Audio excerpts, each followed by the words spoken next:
पश्यामि, 3 स्वरूप धारण किए। इस जगत में सत, रज और तम प्रकट हुआ।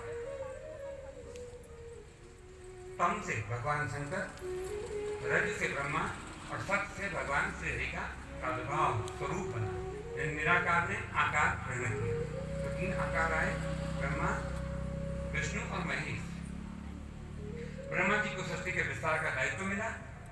भगवान श्री हरि के पास सृष्टि के पालन का और शंकर को सृष्टि के संहार का दायित्व सौंप दिया गया। तो सत, रज, तम ये 3 प्रकार की प्रवृत्ति उत्पन्न हुई। इन 3 को प्रकृति भी कहा गया। प्रकृति से अब जगत का जन्म होने लगा। तो ब्रह्मा जी ने सृष्टि का विस्तार करना प्रारंभ किया और विस्तार के क्रम में अपने महा संकल्प से सृष्टि का विस्तार कर रहे हैं। तो सर्वप्रथम 4 पुत्रों को एक साथ प्रकट किया। सनक, सनंदन, सनातन और सनत कुमार। ये भगवान का प्रथम अवतार कहलाया, सनकादि अवतार। थोड़े से बड़े हुए, 5-6 वर्ष की अवस्था हुई, चारों भाई वन में चले गए वैराग्य धारण करके। इसलिए प्रथम अवतार को तत्ववेत्ताओं ने वैराग्य अवतार कहा। तो भगवान का पहला अवतार हुआ वैराग्य।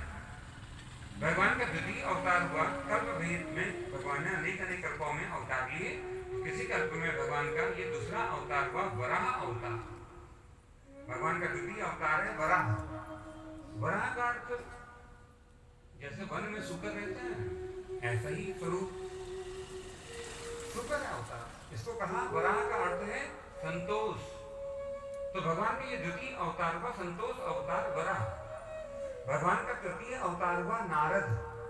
नारम ज्ञानम ददाति इति नारदः, नारम अज्ञानम खंडयति सः नारदः। जगत में ज्ञान की स्थापना के लिए भगवान का ये अवतार हुआ और ज्ञान की स्थापना केवल भक्ति से होती है।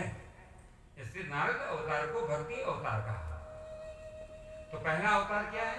सनकादि वैराग्य। दूसरा अवतार है वराह संतोष। तीसरा अवतार है नारद भक्ति। तो भगवान का चौथा अवतार हुआ नर नारायण। जिस व्यक्ति के जीवन में प्रथम अवतार वैराग्य, द्वितीय अवतार संतोष, तृतीय अवतार भक्ति हो जाए, वही नर नारायण तक की यात्रा करता है। ये भगवान का चौथा अवतार है नर नारायण। भगवान का पंचम अवतार हुआ कपिल, ज्ञान अवतार, जिसकी चर्चा अभी सुखदेव भगवान कर रहे हैं। पांचवा अवतार है ज्ञान अवतार। जो नर नारायण तक को जानने की यात्रा पर निकल पड़ा है, उसी के जीवन में ज्ञान का प्रादुर्भाव होता है। तो पांचवा अवतार हुआ कपिल अवतार। भगवान का छठा अवतार हुआ दत्तात्रेय। लेकिन त्रिगुणात्मिका कही, इस जगत की जो सृष्टि है वो त्रिगुणात्मिका है, सततम रज से परिपूर्ण है। दैहिक, दैविक और अधिभौतिक त्रिगुणात्मिका, मन, बुद्धि और अहंकार त्रिगुणात्मिका, इन्हीं से जगत का उत्पादन होता है। अपने जो तीनों गुणों को तम, रज और सत, देखिए तम भी हमारे भीतर है, तमस,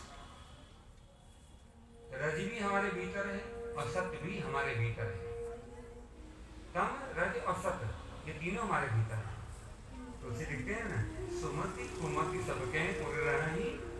ये सुमति और कुमति जो है ना सबके हृदय में रहती है। ऐसे तम भी, सत भी, रज भी हम सबके भीतर रहता है।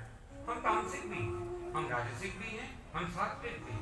जिस समय हमें लोभ इत्यादि पकड़ते हैं हम तामसिक हो जाते हैं। जिस समय जगत का मोह पकड़ता है हम राजसी हो जाते हैं। जिस समय हम भगवान की पूजा अनुष्ठान में होते हैं उस समय हम सात्विक हो जाते हैं। तो ये तीनों गुण हमारे भीतर है, तम, रज और सत। जो अपने तीनों गुणों को भगवान को अर्पण कर देता है वही दत्तात्रेय हो जाता है। तीनों गुणों को भगवान को अर्पण कर दें